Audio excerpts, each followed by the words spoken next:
Je me souviens encore du moment exact où j'ai réalisé que mes parents me voyaient comme le plan de secours académique de la famille. J'avais 17 ans, j'étais assise à la table de la salle à manger avec des brochures universitaires étalées devant moi. Et ma mère est passée par là, a jeté un coup d'œil à la brochure de Johns Hopkins dans mes mains et s'est mise à rire. Ce n'était pas un rire poli, mais un rire franc et méprisant qui a fait lever les yeux de mon père de son journal. « Johns Hopkins ? Emma, ma chérie, sois réaliste !» a-t-elle dit en posant sa tasse de café avec un tintement qui a semblé plus fort qu'il n'aurait dû. Ta cousine Madison postule là-bas. Elle a une moyenne de 4.0 et des scores parfaits au SAT. Pourquoi tu ne regardes pas plutôt les brochures des IUT ? Ils ont de merveilleux programmes d'infirmières. Mon père a hoché la tête sans même me regarder. Ta mère a raison. Madison, c'est l'étudiante de la famille. Elle l'a toujours été. Toi, tu es plus... tu es douée avec les gens. C'est un type d'intelligence différent. J'ai senti mes joues brûler, mais je n'ai pas protesté. Je ne protestais jamais à cette époque. Au lieu de ça, j'ai rassemblé mes brochures en silence et je les ai emportées dans ma chambre, où j'avais secrètement construit ce que j'appelais mon dossier de rêve au cours des 2 dernières années.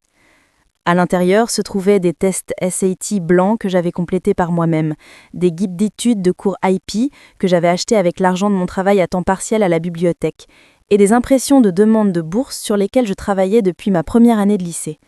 Mes parents ne savaient rien de tout cela, parce qu'ils avaient clairement fait savoir que l'ambition académique n'était pas mon truc. Voyez-vous, dans ma famille, il y avait toujours eu une hiérarchie claire. Madison, ma cousine qui vivait à 3 rues de là, était l'enfant en or. Des notes parfaites depuis la maternelle, présidente du conseil des élèves, capitaine de l'équipe de débat. Elle était tout ce que mes parents auraient voulu que je sois. Et il ne me laissait jamais l'oublier. Chaque dîner de famille se transformait en résumé des réalisations de Madison. Chaque réunion de Noël devenait une célébration de son dernier triomphe académique. Et on attendait de moi que je sourie et applaudisse et accepte mon rôle de celle qui faisait de son mieux, mais n'était simplement pas si naturellement douée que Madison. Ce qu'il ne savait pas, c'est que j'étudiais secrètement depuis des années. Alors qu'il pensait que je faisais des heures supplémentaires à la bibliothèque, je me cachais dans les salles d'études du 3e étage, révisant des équations de chimie et des problèmes de calcul jusqu'à ce que ma main me fasse mal. Alors qu'il supposait que je passais du temps avec des amis le week-end, je suivais des cours de préparation en ligne que j'avais économisé des mois pour payer. J'étudiais comme si ma vie en dépendait, parce que d'une certaine manière, c'était le cas. L'éducation était ma voie de sortie, et je n'allais pas laisser les faibles attentes de qui que ce soit m'arrêter. Les insultes n'étaient pas toujours directes, mais elles coupaient profondément quand même. À la fête de fin d'études de Madison cet été-là, j'ai entendu ma tante dire à ma mère « Enfin, Emma est jolie, elle n'aura pas besoin d'un diplôme prestigieux pour s'en sortir dans la vie. Madison va devoir compter sur son cerveau. » Ma mère avait acquiescé, d'un hochement compréhensif, comme si mon apparence était un lot de consolation pour être académiquement inférieure. Quelques semaines plus tard, lors d'un barbecue familial, mon oncle m'a demandé quels étaient mes projets après l'obtention du diplôme. Avant que je puisse répondre, mon père est intervenu. Emma va prendre une année sabbatique pour découvrir ce qu'elle veut faire. Ça ne sert à rien de se précipiter à l'université quand on n'est pas sûr de ce qu'on veut faire. Il l'a dit gentiment, mais l'implication était claire. Je n'étais pas du calibre académique, du moins pas pour n'importe quel endroit qui comptait. J'ai souri malgré tout, mais à l'intérieur, je comptais les jours jusqu'à ce que je puisse leur prouver qu'ils avaient tort. J'avais déjà passé le SAT 3 fois, chaque score plus élevé que le précédent. Mon score final était de 1560, que j'ai célébré seul dans ma voiture, pleurant des larmes de soulagement et de prière. J'avais déjà envoyé des candidatures à 15 universités, dont Johns Hopkins, Stanford, le MIT et Northwestern. J'avais écrit des essais de bourse qui avaient fait pleurer ma professeure d'anglais et l'avaient amenée à s'offrir pour m'écrire la lettre de recommandation la plus brillante qu'elle ait jamais rédigée. Mais ma famille ne savait rien de tout cela, parce qu'ils n'ont jamais demandé. Le véritable point de rupture est arrivé en octobre de ma dernière année de lycée, la nuit avant les dates limites de décision anticipée. J'étais dans ma chambre en train de réviser ma candidature pour Johns Hopkins une dernière fois avant de l'envoyer quand ma mère a frappé à la porte et est entrée sans attendre de réponse. Elle avait cette expression sur sa visage, celle qui signifiait qu'elle était sur point de donner des nouvelles qu'elle avait déjà décidées étaient bonnes pour moi. « Emma, ton père et moi devons te parler des frais de scolarité universitaire », a-t-elle commencé en s'asseyant sur le bord de mon lit. « On sait que tu as regardé quelques universités et on veut être honnête avec toi sur notre situation financière. » Mon cœur a commencé à battre fort. J'avais supposé qu'ils avaient quelques économies universitaires pour moi. comme la plupart des parents le faisaient. Rien d'extravagant, mais quelque chose pour aider avec les frais de scolarité d'une université d'État, au moins. On avait mis de côté environ 60 000 $ pour ton éducation, a continué ma mère, et mes espoirs se sont envolés pendant juste un moment avant qu'elle ajoute. Mais on a pris une décision en famille. Madison a été acceptée à Johns Hopkins en décision anticipée et les frais des scolarités là-bas sont énormes. Ta tante et ton oncle galèrent avec les coûts, même avec un peu d'aide financière. Donc on a décidé de donner ton fonds universitaire à Madison pour l'aider à couvrir ses 2 premières années. Je l'ai fixé, certaine d'avoir mal entendu. Vous allez donner mon fonds universitaire à Madison ? Ce n'est pas comme si tu prévoyais d'aller quelque part de cher, n'est-ce pas ? A dit ma mère, son ton suggérant que c'était parfaitement raisonnable. Tu peux aller à un IUT pendant 2 ans et ensuite te transférer quelque part en local. C'est beaucoup plus économique et honnêtement, c'est probablement plus adapté pour toi de toute façon. Madison va être médecin, Emma. Elle a besoin de Johns Hopkins. Tu comprends, n'est-ce pas ? J'ai parfaitement compris. J'ai compris qu'il valorisait l'éducation de Madison au-dessus de la mienne, si complètement qu'il ne voyait même pas la cruauté dans ce qu'il disait. J'ai compris qu'ils avaient pris cette décision sans me demander parce qu'ils avaient déjà écarté mon potentiel académique. J'ai compris que dans leurs esprits, j'étais le sacrifice qui valait la peine d'être fait pour la vraie étudiante de la famille. « Quand est-ce que vous alliez me le dire ?» ai-je réussi à demander, ma voix étonnamment ferme malgré la rage qui s'accumulait dans ma poitrine. « On te le dit maintenant » a dit ma mère en se levant. « L'argent est transféré sur le compte de ta tante la semaine prochaine. Le premier paiement de scolarité de Madison est dû en janvier, et ça va vraiment les aider. Tu es une fille si gentille, Emma. Je savais que tu comprendrais. » Après qu'elle soit partie, je suis restée figée sur mon lit pendant ce qui a semblé des heures. Puis, j'ai ouvert mon ordinateur portable et j'ai envoyé ma candidature à Johns Hopkins, et à Stanford, et à MIT, et à Northwestern, et à Yale, et à 10 autres universités sur lesquelles j'angoissais depuis des semaines. J'ai envoyé chacune avec une fureur que je n'avais jamais ressentie auparavant, mes doigts tremblants en cliquant sur les boutons de confirmation finale. S'il voulait parier sur l'avenir académique de Madison, très bien. Mais j'allais parier sur moi-même. Les mois qui ont suivi étaient surréalistes. Je vérifiais mes emails de manière obsessionnelle, attendant des réponses des bureaux d'admission, pendant que ma famille planifiait l'avenir de Madison autour de notre table de salle de manger. Elle avait été acceptée à Johns Hopkins, l'université de ses rêves, et chaque conversation se concentrait sur ses listes de courses pour le dortoir, sa sélection de cours, ses préférences de colocataires. Mes parents rayonnaient de fierté, organisant un dîner de célébration où les membres de la famille portaient des toasts au succès de Madison et lui glissaient des cartes avec des chèques pour aider avec les dépenses. J'ai souri malgré tout ça. J'étais devenue douée à sourire malgré tout. En décembre, j'ai reçu ma première lettre d'acceptation, Northwestern, bourse complète, 72 000 $ par an, toutes les dépenses couvertes, renouvelables pendant 4 ans. J'ai ouvert l'email à la bibliothèque pendant ce qui était censé être mon quart de travail et j'ai dû m'enfermer dans les toilettes pour pleurer sans que personne ne m'entende. J'ai imprimé la lettre sur l'imprimante de la bibliothèque et je l'ai cachée dans mon dossier de rêve à la maison, avec la collection croissante de secrets que je gardais. Puis Stanford est arrivé en janvier, accepté avec une bourse au mérite de 95 000 $. Puis le MIT en février, avec une bourse de recherche et une allocation de logement pour un total de 88 000 $. Puis Yale, Princeton, Duke, Columbia. Chaque lettre d'acceptation était une autre pièce de validation, une autre fissure dans le récit que ma famille avait construit sur moi. Mais les Johns Hopkins étaient celle que je voulais le plus, non pas parce que c'était la meilleure université sur ma liste, bien qu'elle était certainement parmi elles, mais parce que c'était l'université pour laquelle ils avaient décidé que je n'étais pas assez bonne. C'était l'université pour laquelle ils avaient donné mon fonds universitaire pour aider Madison à y aller. Chaque fois que ma mère mentionnait le prochain jour de déménagement de Madison à Johns Hopkins, je pensais à ma candidature en attente là-bas et je ressentais un mélange d'espoir et de revanche qui me maintenait debout pendant les pires des dîners familiaux. Le jour où j'ai le prix pour Johns Hopkins, j'étais assise en biologie AP, à peine attentive à une conférence sur la respiration cellulaire, quand mon téléphone a vibré dans ma poche. Normalement, je le gardais en silencieux pendant les cours, mais j'avais configuré des adresses e-mail spécifiques pour qu'elles arrivent comme notifications prioritaires. Les admissions de Johns Hopkins en étaient une. Ma main a tremblé en sortant mon téléphone sous le bureau. Félicitations. C'était tout ce que j'avais besoin de voir. J'ai cliqué sur l'email complet et j'ai senti ma vision se brouiller de tirnes. Accepté. Bourse complète au mérite. Considération prioritaire pour le programme des boursiers de recherche. Une note personnelle du doyen des admissions sur mon dossier académique exceptionnel et engagement démontré envers la recherche biomédicale. J'allais aller à Johns Hopkins. La même Johns Hopkins dont les parents s'étaient moqués. la même Johns Hopkins pour laquelle ils avaient donné mon fonds universitaire pour aider Madison à y aller, et j'y allais gratuitement. J'ai réussi à passer le reste de la journée d'école dans un état second, m'accrochant à mon téléphone comme s'il pouvait disparaître si je ne le lâchais pas. La décision a été prise pour moi 2 semaines plus tard au dîner des dimanches. Toute la famille était là, y compris Madison et ses parents, célébrant un prix que Madison avait gagné à l'école. Ma mère avait préparé du rôti de bœuf et tout le monde passait des plats autour de la table, parlant les uns par-dessus les autres de cette manière chaotique que font les grandes familles. « Emma, tu as déjà décidé dans quel UT tu vas t'inscrire ?» a demandé ma tante entre 2 bouchées de purée de pommes de terre. « Il y en a un bon à environ 20 minutes d'ici. Madison pourrait te donner quelques conseils d'études avant de partir à Johns Hopkins. » « En fait, Emma envisage peut-être de prendre une année sabbatique complète, » est intervenu mon père. « Ça lui ferait du bien de travailler à temps plein pendant un moment, d'économiser un peu d'argent, de mûrir un peu avant de commencer l'université. » « C'est probablement sage, » a approuvé mon oncle. « Tout le monde n'est pas fait pour sauter directement à l'université.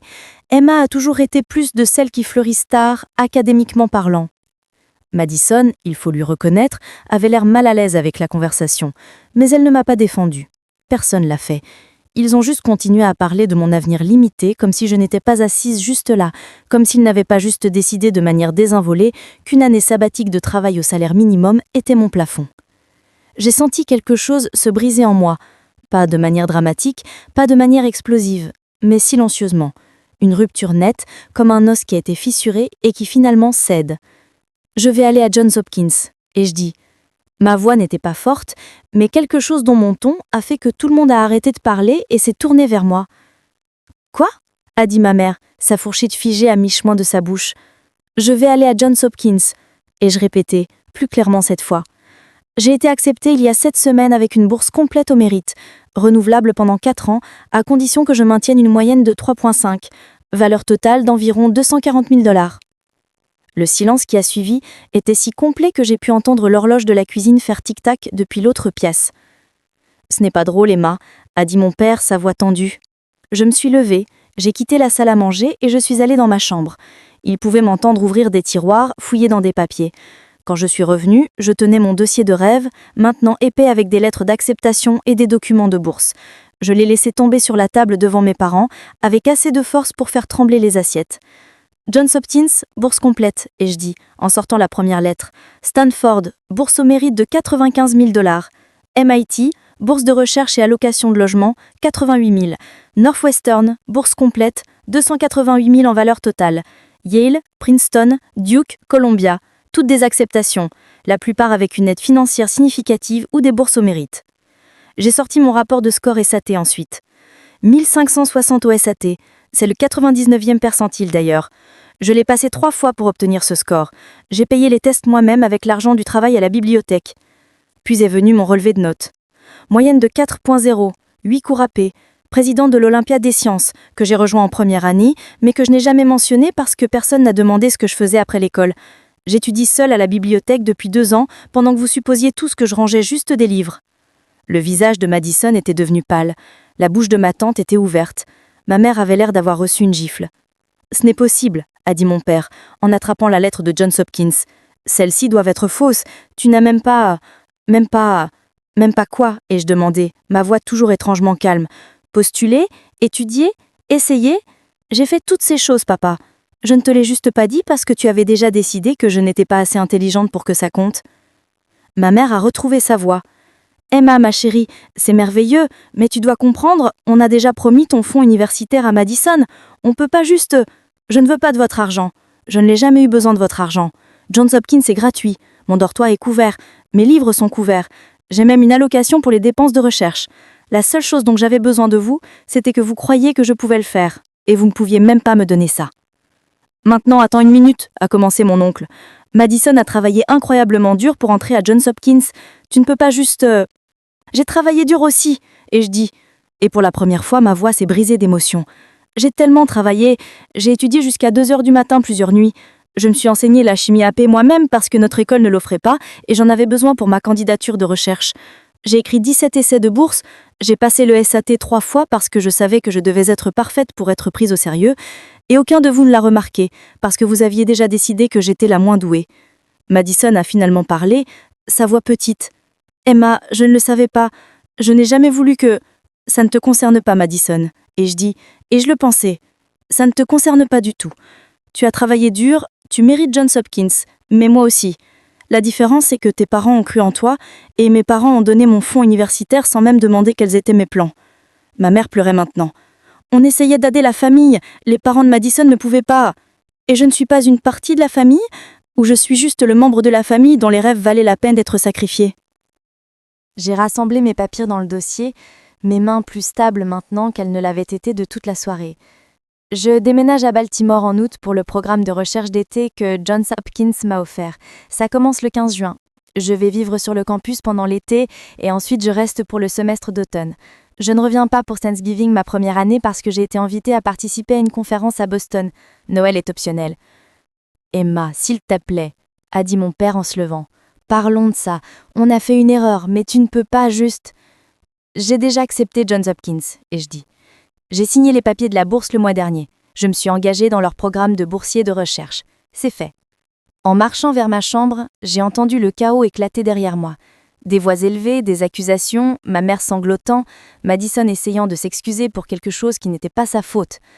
J'ai fermé ma porte contre tout ça et je me suis assise sur mon lit, regardant la lettre d'acceptation dans mes mains. J'avais passé tellement de temps à imaginer ce moment, la satisfaction de prouver à tout le monde qu'ils avaient tort, mais maintenant qu'il était là, je ne me sentais pas triomphante. Je me sentais fatiguée et triste, et douloureusement consciente que j'avais dû me battre tellement juste pour être vue par ma propre famille. Les mois suivants ont été mal à l'aise de manière que je n'aurais pas pu anticiper. Mes parents ont essayé de se rétracter, insistant qu'ils avaient toujours su que j'étais capable de grandes choses et qu'ils essayaient juste de garder mes attentes réalistes. Ma mère voulait me faire une fête de fin d'études pour célébrer mon acceptation universitaire. Mon père s'est offert pour m'aider à déménager dans mon dormitoire. Ils ont posté sur mon acceptation à Johns Hopkins sur Facebook, avec des titres comme « Tellement fière de notre fille brillante », qui me donnaient envie de crier. J'ai refusé la fête, j'ai refusé l'aide pour déménager. J'ai refusé leur tentative soudaine et écrasante d'être impliquée dans ma vie académique, maintenant qu'elle était assez prestigieuse pour s'en vanter. Ce que je n'ai pas refusé, c'était les excuses de Madison. Elle est venue chez moi 3 jours après le dîner, sans ses parents, et a frappé à la porte de ma chambre. « J'ai besoin que tu saches que je leur ai pas demandé de te donner leur argent », a-t-elle dit, debout dans ma porte avec des larmes dans les yeux. Je ne savais même pas qu'ils le faisaient jusqu'à ce que ma mère le mentionne le mois dernier. Quand j'ai demandé d'où ils avaient sorti de l'argent supplémentaire pour les frais de scolarité, elle m'a parlé de ton fonds universitaire et je me suis sentie malade, Emma. J'aurais dû dire quelque chose à ce moment-là, mais je me suis convaincue que ce n'était pas mes affaires. Ce n'était pas de ta faute, lui ai-je dit, et je le mentais. Mes parents ont pris cette décision. Tes parents l'ont acceptée. Tu essayais juste d'aller à l'université. Quand même, elle a dit. Je suis désolée. Et pour ce que ça vaut, j'ai toujours pensé que tu étais intelligente. Juste, je suppose que je ne l'ai jamais dit à voix haute parce que tout le monde disait des choses différentes et ça semblait bizarre de les contredire. Nous avons parlé longtemps cet après-midi-là. Peut-être la première vraie conversation que nous avions eue sans le poids des attentes familiales nous écrasant toutes les deux. Elle m'a raconté la pression qu'elle ressentait d'être parfaite, de justifier tout l'investissement et la foi que tout le monde avait en elle. Je lui racontais la solitude d'étudier en secret, d'accomplir des choses que personne ne célébrait parce que personne ne savait les chercher. « Nous allons toutes les deux aller à Johns Hopkins », a-t-elle dit, avec un petit sourire sur son visage. C'est plutôt incroyable en fait. La rejetée de la famille et l'enfant en dehors de la famille, toutes les deux allant à la même université prestigieuse. Sauf que j'y vais de gratuit, je n'ai pas pu m'empêcher d'ajouter, et nous avons toutes les deux ri, la tension se brisant enfin. Le 15 juin est arrivé plus vite que je ne l'avais prévu. J'ai chargé ma voiture avec tout ce que j'aurais besoin pour le programme de recherche d'été, évitant soigneusement les offres d'aide de mes parents. Ma mère a pleuré sur le perron quand j'ai chargé la dernière boîte. Mon père est resté les mains dans les poches, ayant l'air plus vieux que je ne me rappelle l'avoir vu. « Emma » m'a-t-il appelé alors que j'ouvrais la portière de ma voiture. « Je suis désolée. Je sais que ça ne répare rien, mais j'ai besoin que tu saches que je suis désolée. On t'a laissé tomber, je t'ai laissé tomber. » Je l'ai regardé pendant un long moment, cet homme qui n'avait jamais pensé à demander quels étaient mes rêves parce qu'il avait décidé ce qu'ils devraient être sans me consulter. « Oui » ai-je dit. « Tu l'as fait. » J'ai conduit à Baltimore avec les fenêtres baissées et la musique assez haute pour couvrir les pensées. Le campus de Johns Hopkins, était plus beau que je ne l'imaginais. Tous des bâtiments en briques et des espaces verts et des étudiants qui avaient l'air aussi excités et nerveux que moi je me sentais. La coordinatrice du programme de recherche m'a accueillie avec un dossier rempli de matériaux et une étiquette de nom qui disait « Emma Chen, ingénierie biomédicale, promotion 2028 ». Emma Chen, étudiante de Johns Hopkins. Semblait surréel de le voir imprimé. Le programme d'été a été intense dans le meilleur des sens.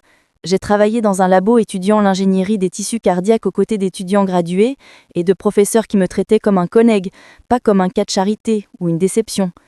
J'ai présenté ma recherche lors d'un symposium en juillet et j'ai eu des professeurs d'autres universités exprimant leur intérêt pour mon travail.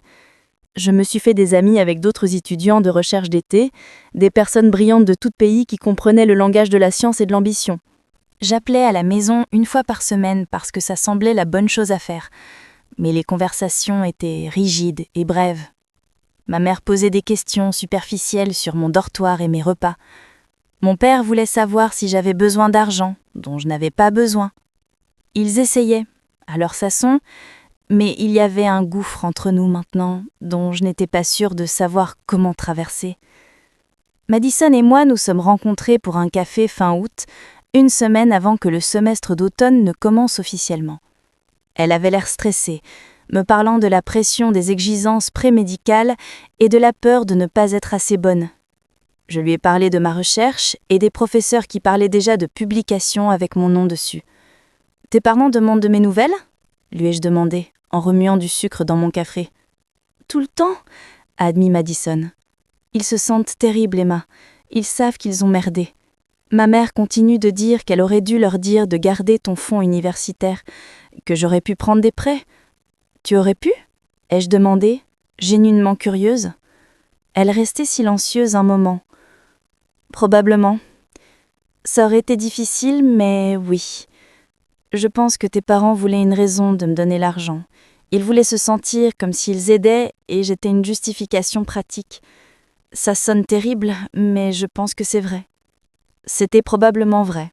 C'était plus facile pour mes parents de jouer les parents généreux que de confronter leurs propres préjugés sur les capacités de leur fille. Donner à Madison mon fonds universitaire leur permettait d'être des héros dans une histoire tout en évitant la vérité inconfortable d'une autre.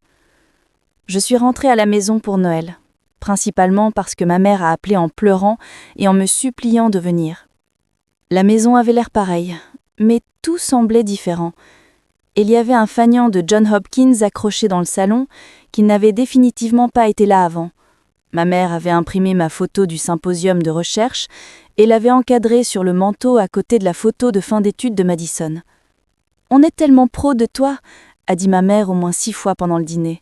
« Vous l'êtes ?» ai-je finalement demandé pendant le dessert. « Ou vous êtes fier du nom de l'université ? Parce que vous n'étiez pas fier quand vous pensiez que j'allais aller à un IUT. Vous n'étiez pas fier quand vous avez donné mon fonds universitaire. Vous étiez embarrassé de moi, gêné que je ne sois pas comme Madison. » La table est devenue silencieuse. Mon père a posé sa fourchette. « Ce n'est pas juste, » a murmuré ma mère. « Ce n'est pas juste ?» ai-je demandé. « Vous êtes fier de Emma de Johns Hopkins, l'Emma qui vient des communiqués de presse de bourse et une bourse de recherche. Mais l'Emma qui travaillait au salaire minimum à la bibliothèque et qui étudiait seule chaque soir parce que sa famille ne croyait pas en elle, de celle-là vous n'étiez pas fier. » Mon père s'est éclairci la gorge. « Tu as raison, tu as entièrement raison. Et je ne sais pas comment réparer ça. »« Tu ne peux pas, » ai-je dit simplement. « Mais tu peux faire mieux à l'avenir. Tu peux croire les gens quand ils te disent qui ils sont, au lieu de le décider pour eux. Tu peux demander avant de supposer. Tu peux célébrer l'effort, pas juste les résultats. » Ce n'était pas une réconciliation de contes de fées. Il n'y a pas eu de larmes et de câlins et de promesses que tout aurait été magiquement mieux, mais c'était honnête, ce qui semblait plus précieux. Je termine ma 2e année à Johns Hopkins maintenant, et hier j'ai reçu l'email que j'attendais depuis la première année. J'ai été acceptée dans le programme accéléré MD-PhD avec un financement complet. 8 ans d'école de médecine et de recherche entièrement couverts, avec une allocation pour les frais de subsistance. L'email venait personnellement du doyen, me félicitant pour ma performance académique exceptionnelle et ma recherche innovante en ingénierie de tissu cardiaque. J'ai appelé mes parents pour leur dire Ma mère a pleuré, mais cette fois c'était différent. Je suis tellement pro de toi, a-t-elle dit. Et puis elle a ajouté, j'aurais dû être pro de toi tout le temps. De toi qui travaillais si dur quand on ne pouvait pas le voir. Je suis désolée d'avoir raté cette Emma. Ce n'est pas parfait. Notre relation ne sera probablement jamais, mais c'est quelque chose, et pour l'instant c'est suffisant. Madison et moi nous étudions ensemble parfois, deux cousines qui ont pris des chemins très différents vers la même destination. Elle prospère dans ses cours prémédicaux, et je suis profondément dans la recherche qui pourrait vraiment changer des vies un jour. On plaisante parfois sur le dîner de famille qui a tout changé, sur le dossier rempli de secrets qui a ouvert les suppositions de notre famille. « Tu sais ce qui est drôle ?» a dit Madison la semaine dernière pendant qu'on mangeait de la pizza tard le soir à la bibliothèque. « On a toutes les deux réussi. On est toutes les deux exactement là où on est censé être. Mais tu l'as fait en prouvant à tout le monde qu'ils avaient tort, et moi je l'ai fait avec tout le monde qui m'encourageait. Je ne suis pas sûre laquelle a demandé plus de force. » « Peut-être les deux, lui ai-je dit. Différents types de force pour différents types de voyages. J'ai toujours ce dossier de rêve, rangé dans le tiroir de mon bureau dans mon dortoir. Parfois je le sors, et je regarde les lettres d'acceptation, les documents de bourse, la preuve de tout ce que j'ai accompli quand personne ne regardait. Ça me rappelle que ma valeur n'a jamais été définie par la croyance de ma famille en moi. Je l'ai définie moi-même, une séance d'études nocturnes à la fois, une réponse parfaite au SAT à la fois, un essai de bourse à la fois. La fille qui ne pensait pas être du calibre académique va être la docteure M. McShane un jour. Non pas parce qu'ils y croyaient, mais parce que j'y ai cru assez pour nous trois. Et ça, c'est la vraie victoire.